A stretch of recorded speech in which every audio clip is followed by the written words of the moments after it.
जाति विशेष के, धर्म विशेष के कुछ ज़्यादा लोग हैं, उनको उकसाकर, उनको बरगलाकर कुछ करने का, कुछ दंगा कराने का ये प्रयास क्यों कर रहे हैं। हिंदू ही पलायन करते हैं? अभी मुर्शिदाबाद में जो कलकत्ता में जो घटना हुई उसमें केवल हिंदू मारे गए।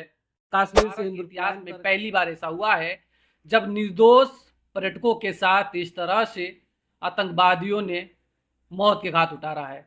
वह कश्मीर के नहीं थे, वह कश्मीर की खूबसूरतियों को देखने गए थे, करीब से निहारने गए थे, लेकिन उन्हें नहीं पता था कि आज हम अपने परिवार के साथ जा रहे हैं, वापस घर आएंगे कि नहीं। लेकिन जाने से पहले उन्होंने सपना सोचा था कि जब हम घर आएंगे तमाम फोटो वीडियो सोशल मीडिया पर अपलोड करेंगे। लेकिन आज उनकी फोटो सोशल मीडिया नहीं पूरी दुनिया देख रही है और पूरी दुनिया की संवेदना उनके साथ है। हमारे साथ मौजूद हैं ये रामपुर कारखाना के विधायक जी जो हिंदू संगठन से पहले से जुड़े हुए हैं। मैं सबसे पहले आपसे यही बात करना चाहूंगा कि वहाँ जो मारा गया, पूछा गया धर्म, उसके बाद से उनको हत्या की गई, क्या रहा इसके पीछे, किसका हाथ हो सकता है? देखिए, सबसे पहले मैं कल जो घटना हुई है, जो पहलगाम में हमारे 26 लोग मारे गए हैं, मैं उस पर गहरा शोक व्यक्त करता हूँ। और ये जो घटना हुई है वो बहुत ही निंदनीय है।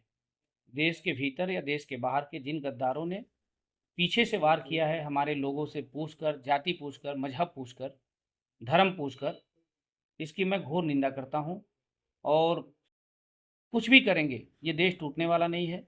ये देश एक नई दिशा में आगे बढ़ चुका है। मोदी जी के नेतृत्व में और देश के जवानों के नेतृत्व में ये देश आगे बढ़ चुका है। और जिन लोगों ने भी ये घटना किया है उनको सरकार और हमारे पुलिस के, हमारे जो सेना के जवान हैं, वो बहुत ही जल्दी मुंहतोड़ जवाब देने जा रहे हैं।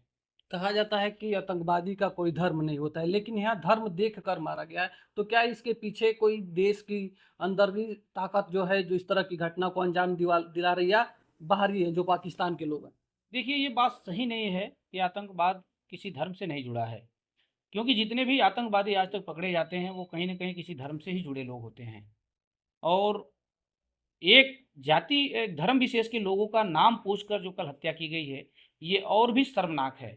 अब तक जो घटना होती रही हैं उसमें इस तरह का कभी कोई बात नहीं आया। पुलवामा जैसी घटना में भले ही 40 लोग मारे गए, वो हमारे देश के जवान थे, लेकिन सरकार ने उससे भी बढ़ के मुंहतोड़ जवाब देने का काम किया था।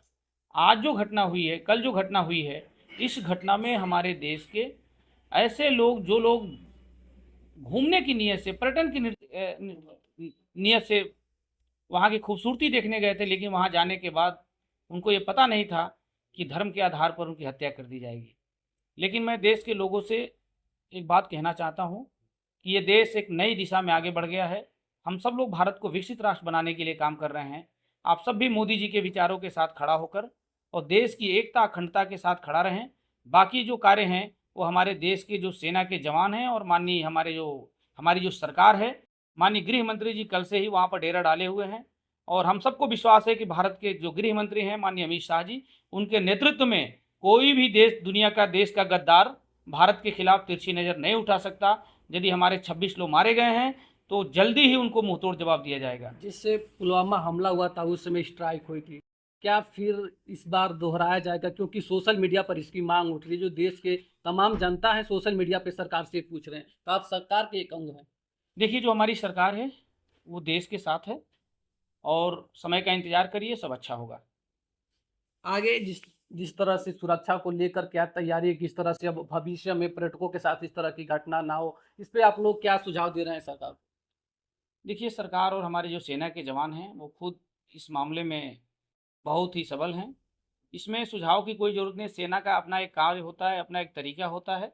सेना के जो लोग हैं, जो हमारे देश के वीर जवान हैं, वे लोग इन सब कार्यों के लिए सक्षम हैं। कोई गद्दार व्यक्ति पीछे से हमला करके बच नहीं सकता है, मैं यही कहूँगा हाल ही बस। में वक्फ बोर्ड का जो बिल पास हुआ है, क्या उसका ये दुष्परिणाम है कि जो जो हमारे देश के गद्दार हैं वह इस तरह के कृत्य किए हैं जिससे लोगों का ध्यान भटकाया जा सके? या देखिए, जो सरकार है, सरकार भारत को विकसित राष्ट्र बनाने पे काम कर रही है।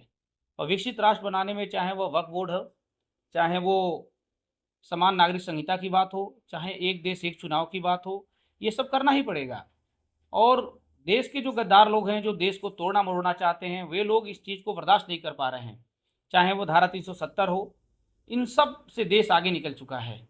और कितना भी कोई प्रयास कर ले, कितने भी जो देशद्रोही लोग हैं वो लोग प्रयास कर लें कि ये देश आपस में लड़ता रहे, टूटता रहे, बिखरता रहे, तो ये भारत है और ये इससे बहुत आगे बढ़ चुका है। और देश एक नई दिशा पर, एक नई सोच के साथ, एक नए नेतृत्व के साथ बहुत आगे बढ़ चुका है और देश विकसित राष्ट्र बनने की ओर आगे बढ़ गया है। भारत में क्यों हिंदू ही पलायन करते हैं? अभी मुर्शिदाबाद में जो कलकत्ता में जो घटना हुई उसमें केवल हिंदू मारे गए, कश्मीर से हिंदू पलायन कर गए, कश्मीर में फिर इस तरह का हिंदुओं को ही टारगेट किया गया, तो केवल हिंदुओं पर क्यों हमला हो रहे हैं? आखिर क्या वजह है? देखिए, ये देश एकजुट होकर आगे बढ़ रहा है और जब भी कोई आप अच्छा काम करते हैं तो कुछ जलने वाले लोग होते हैं। देश आगे बढ़ रहा है, विरोधी लोगों को इससे जलन है और विरोधी इसी के आधार पर कुछ जगहों पर जहां जाति विशेष के, धर्म विशेष के कुछ ज़्यादा लोग हैं, उनको उकसाकर, उनको बरगलाकर कुछ करने का, कुछ दंगा कराने का प्रयास कर रहे हैं। लेकिन सरकार और जनता दोनों एक साथ खड़ी है। कोई भी देश में बड़ा दंगा नहीं हो सकता। मुर्शिदाबाद की घटना पर भी सरकार की पैनी नज़र है और जल्दी ही एक एक लोग का इलाज हो रहा है। आप न्यूज़ पे देख ही रहे होंगे, देश के सेना के जवान वहाँ पहुँच गए हैं और एक एक लोगों का इलाज हो रहा है, समुचित इलाज हो रहा है।